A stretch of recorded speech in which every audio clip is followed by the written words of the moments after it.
सभी चिकित्सक गणों को नमस्कार। आज 17 फरवरी 2022 है। आप सभी को nano technology of electro homeopathy की क्लास, जिसमें हम रिसर्च मेथोडोलॉजी पढ़ रहे हैं, सोक्रोफ्लोसो ग्रुप की S1 के बारे में चर्चा चल रही है। पहले वीडियो में आपने 7 पॉइंट्स 7 डिजीज के बारे में जाना। अब हम जानेंगे सोक्रोफ्लोसो जो है और किन किन डिजीज में किन किन डाइल्यूशन से हमको देना चालू करना चाहिए और क्यों। क्यों इसलिए जरूरी है कि जो चीजों को मैंने बुक में लिखा है वो आप सभी के पास बुक तो होगी।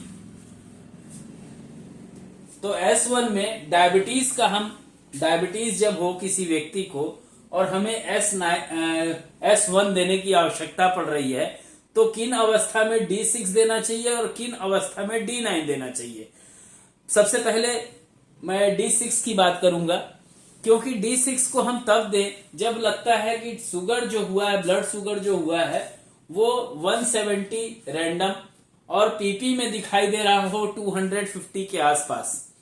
तो ऐसी अवस्था में D6 का सिलेक्शन उचित माना जाता है। बट अगर किसी व्यक्ति को देख रहे हैं ब्लड शुगर उसका जो है वो फास्टिंग में आ रहा है कि 200 या 180 के आसपास दिख रहा है और यह हो सकता है 250 के आसपास जा रहा हो, तो ऐसी परिस्थिति में जब 250 आपका बोलना चाहिए ब्लड शुगर जा रहा हो जिसमें फास्टिंग, और पीपी अगर 350 के आसपास या 300 की सीरीज में चल रहा हो, तो वहां पे D9 लेना उचित होता है। क्यों होता है इसका एक छोटा सा उदाहरण मैं क्लियर कर दूंगा साइड में। 1 पॉजिटिव, 2 न्यूट्रल, 3 नेगेटिव,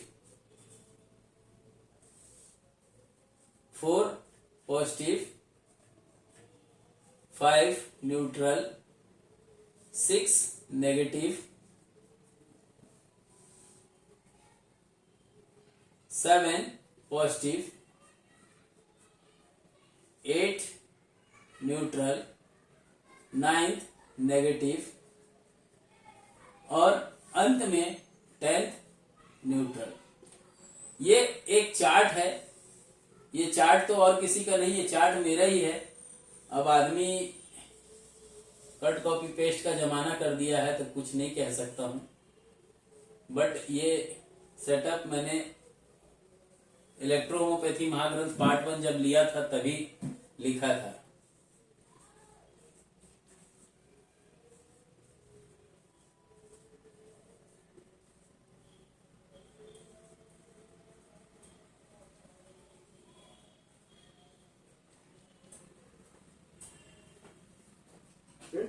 हाँ,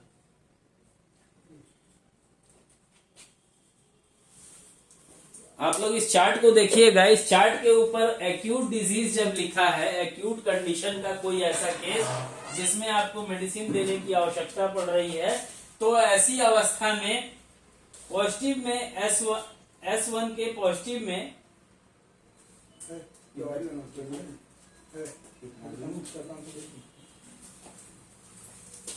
S1 के अंदर जब हम बात करते हैं एक्यूट फॉर्म में, अगर किसी डिजीज के अंदर हम दे रहे हैं तो हम कैसे जाने कि वो उसकी अवस्था क्या होगी। क्योंकि हम जब बात कर रहे हैं डायबिटीज की, तो डायबिटीज के अंदर देखा जाता है, शायद आप लोगों को उजाला ज्यादा आ रहा है, मैं थोड़ा सा उसको सेटअप कर देता हूं। क्या होता है जब डायबिटीज के अंदर हम बात कर रहे होते हैं, जब बात होती है कि न्यूट्रल से चल रहा है, और डायबिटिक जो होती है जब हाइपर में जाती है तो पहले क्रोनिक और तब बाद में आती है तो अवस्था आती है डिजेनरेटिव की। जिस जगह पे आप 30 पोटेंसी को देते हैं वहां 4th डाइल्यूशन की मेडिसिन चलाइएगा, ठीक है। जिस जगह पे आप 100-200 का फॉलोअप लेते हैं वहां पे 5th डाइल्यूशन को चलाइएगा। जहां 6th डाइल्यूशन की जरूरत पड़ रही थी वहां 200 को चलाइएगा। तो इसी रेशियो से अगर हम जाते हैं तो जहां पे आप 10,000 या 1 m देने की जरूरत पड़ रही थी, जहां पे हाइपर डायबिटीज था, वहां पे D9 से चालू करेंगे। ड्रॉप का खास ख्याल रखेंगे, क्योंकि ड्रॉप वो मायने रखते हैं कि ड्रॉप से बॉडी के अंदर एग्रेवेशन तक आ जाता है। तो जब ड्रॉप की बात होगी तो यहां होगा 10, 20, 10, 5। यहां जब बात होगी तो 10, 5, 4। यहां जब बात होगी तो 5, 4, 2 और यहां जब बात होगी तो 1। ये ड्रॉप्स डोज के हैं।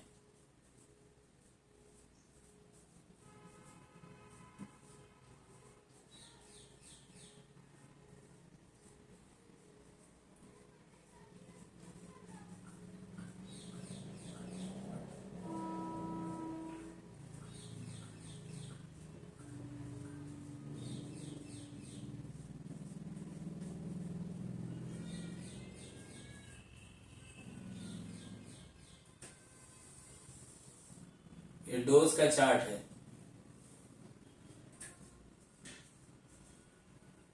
ये डाइल्यूशंस का चार्ट है। ठीक है, तो इस चीज को खास ध्यान रखेंगे, क्योंकि अगर ये चीज आप चूके तो शायद ये वीडियो के माध्यम से ही आपको देखने को मिले।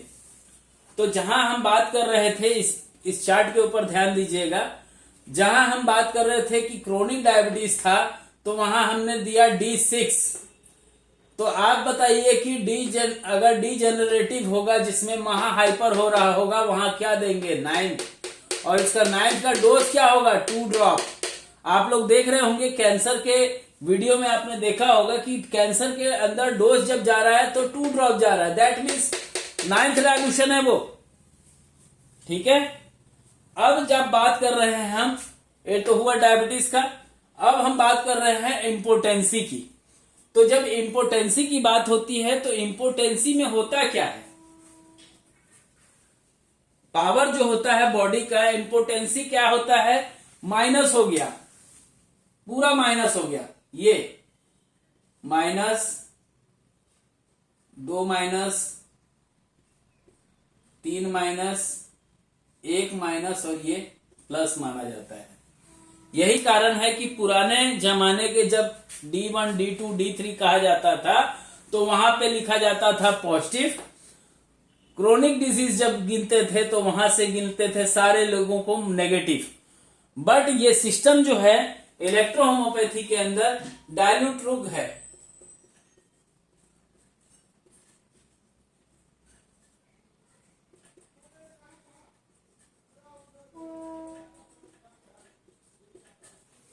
डायल्यूट रुग बिस मेथड है, जबकि ये जो प्रोसेस जहां जाता है उस प्रोसेस को कहा जाता है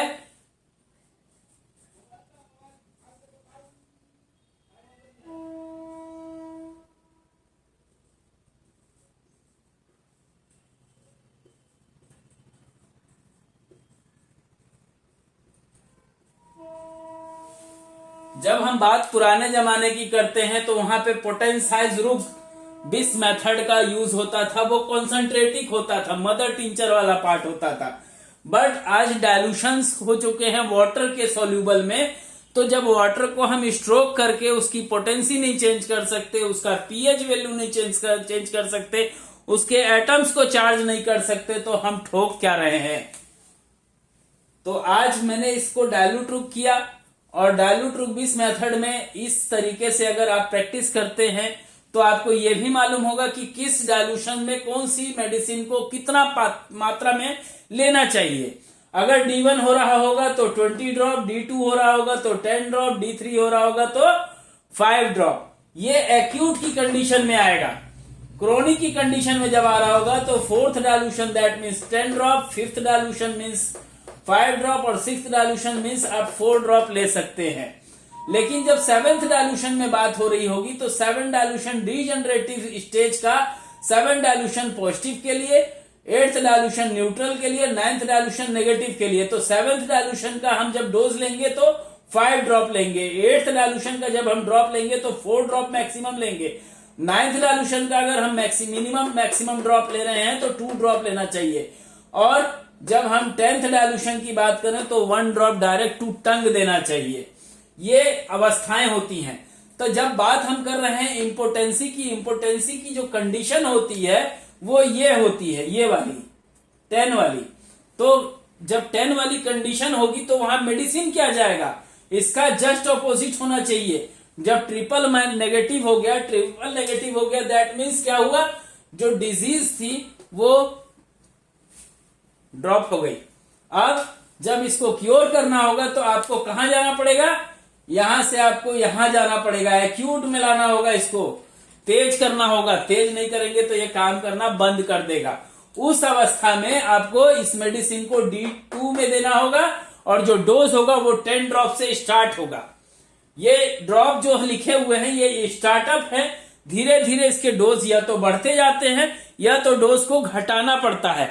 घटाना विशेष परिस्थिति में पड़ता है, जब लगता है कि नहीं कोई डिजीज मेडिसिन के पावर को और ज्यादा करने से बिगाड़ देगी स्थिति ऑर्गन के या उस स्ट्रक्चर के, तो उस अवस्था में दवाई को और ज्यादा पानी में डाइल्यूट करते हुए डोज को उतना ही निर्धारित रखा जाता है, बाकी दवाई को फेंक दिया जाता है। तो आज हम बात कर रहे हैं S1 ग्रुप के लिए। तो S1 ग्रुप के अंदर acute cataract that means acute क्या हुआ, ये हुआ कैटरेक्ट, आंख का मोतियाबिंद, जिसको मोतियाबिंद कहा जाता है, वो एक्यूट कैटरेक्ट, और कई बार यही चीज लिखा रहता है एडवांस कैटरेक्ट। दोनों में अंतर होता है। एडवांस कैटरेक्ट दैट मीन्स क्या हुआ, वो झिल्ली जो थी जहां पे रेटिना होता है वो उसके ऊपर पूरा लेयर आ चुका है, पक चुका है वो। लेकिन जब एक्यूट होगा तो दैट मीन्स वो कच्चा है। ऐसी अवस्था में आप चाहें तो मेरा NH आई टोन यूज कर सकते हैं D2 फॉर्म में, बट अगर आप चाहें तो S1 को भी आप यहां पे ले सकते हैं और इसका डोज क्या होगा, 10 ड्रॉप होगा। तो आइए बात करते हैं लॉस ऑफ वॉइस एपोनिक्स की, मतलब गले से आवाज नहीं बाहर आ रही है, आवाज गायब हो गई, बंद हो गई। तो ऐसी अवस्था में, क्योंकि इस अवस्था को हम क्रोनिक मानेंगे, और जब क्रोनिक मानेंगे और हमको मालूम है कि भैया अगर क्रोनिक है कोई डिजीज और उस पर अगर हम न्यूट्रल मेडिसिन देंगे तो ना तो वो एग्रेवेट करेगी और ना ही उसको फाउल होगी, बाउंस होगी। तो वहां जब हम न्यूट्रल मेडिसिन देंगे तो उस कंडीशन में वो उसको क्योर करने का काम करेगी। इसलिए इस मेडिसिन को S1 जो मेडिसिन है उसको हम D5 में देंगे। D5 में डोज क्या होगा, 5 ड्रॉप होगा। 5 ड्रॉप से आप स्टार्टअप ले सकते हैं, चाहे तो 10 ड्रॉप भी ले सकते हैं, क्योंकि 10 ड्रॉप अगर देते हैं आप 3 टाइम्स तो भी चलेगा, और अगर 5 ड्रॉप्स आप 4 टाइम्स देते हैं तो भी चलेगा। एजाइना दैट मीन्स क्या, मैं बैठ जा रहा हूं भाई, थक गया मैं, ऐसे भी पढ़ा सकते हैं इसको। एजाइना दैट मीन्स क्या, एजाइना मतलब होता है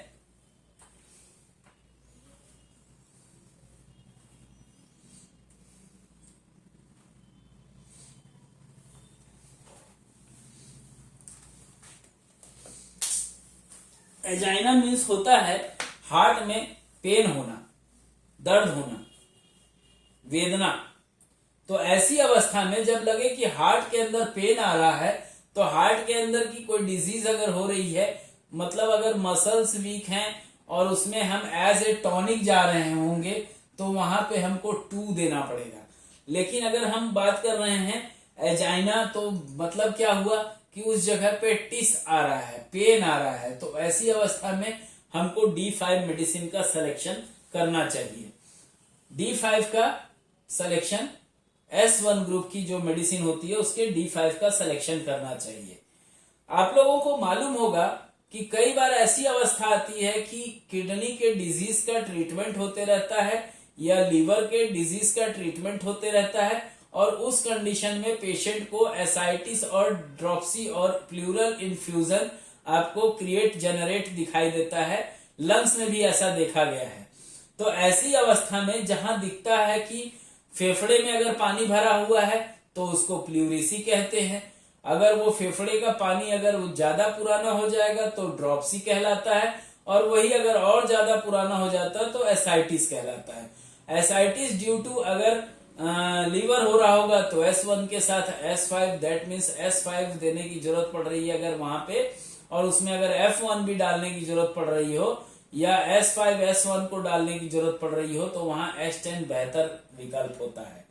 इसलिए कई जगहों पे जहां लोग बोलते हैं कि सर विदाउट S1 के आप प्रैक्टिस कैसे करते हैं, तो भाई ये प्रैक्टिस तब कर पाते हैं जब उसके लिए हम डीप गहराई तक उतरना पड़ता है उसके लिए। तो आइए जानते हैं, अगर यही लंग्स के अंदर आया तो प्लूरल इन्फ्यूजन आया, अगर वही आपके बोलना चाहिए लीवर के अंदर आया तो लीवर के अंदर ड्रॉपसी कहलाएगा, अगर यही किडनी से रिलेटेड होगा तो एसाइटिस कहलाएगा, और जब किडनी फेलियर के जब लास्ट स्टेज के आसपास होगा तो वहां पे प्लूरल इन्फ्यूजन कहलाएगा।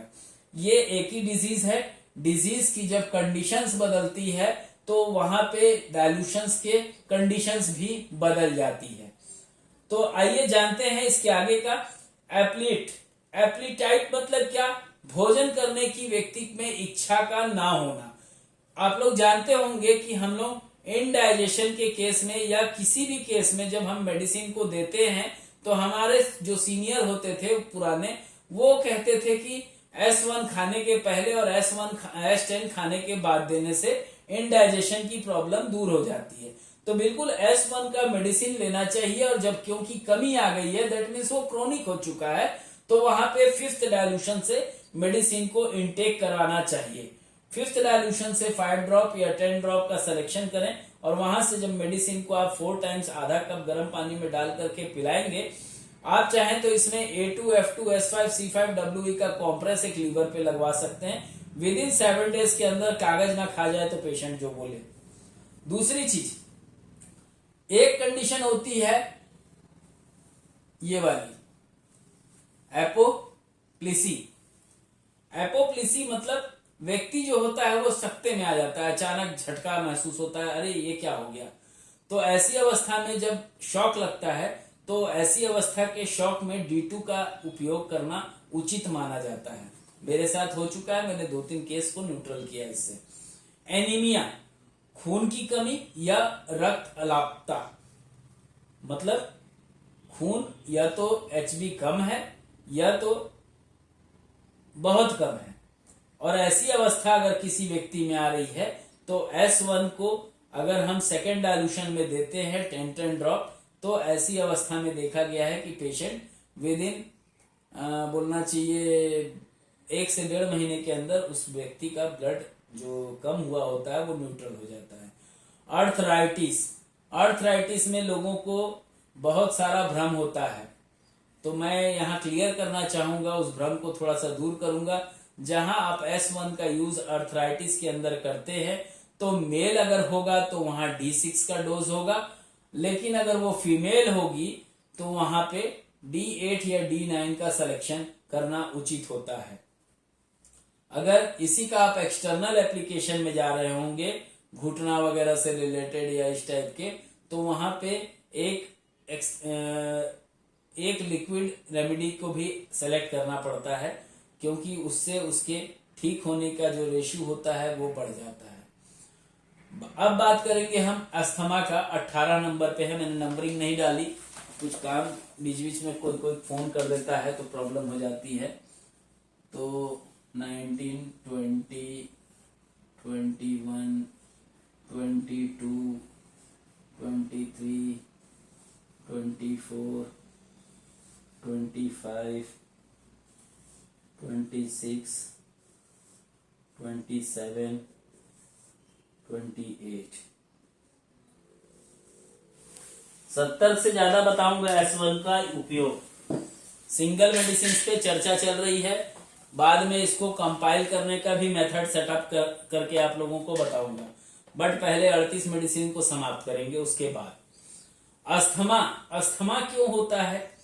अगर किसी व्यक्ति के फेफड़े में काफी समय से कफ जमा रहे तो ऐसी अवस्था में जो ब्रोंक्यूली होते हैं या ब्रोंक्यूल्स जो होते हैं उसके ऊपर जो पानी का प्रेशर होता है, पानी का प्रेशर दैट मीन्स वहां पे एक स्वेलिंग आ जाती है और ऐसी अवस्था में व्यक्ति को अस्थमा माना जाता है। दम घुटता है व्यक्ति का, सांस लेने में कठिनाई होती है और जब ऐसी अवस्था हो तो S1 का उपयोग भी इसमें उत्तम माना गया है।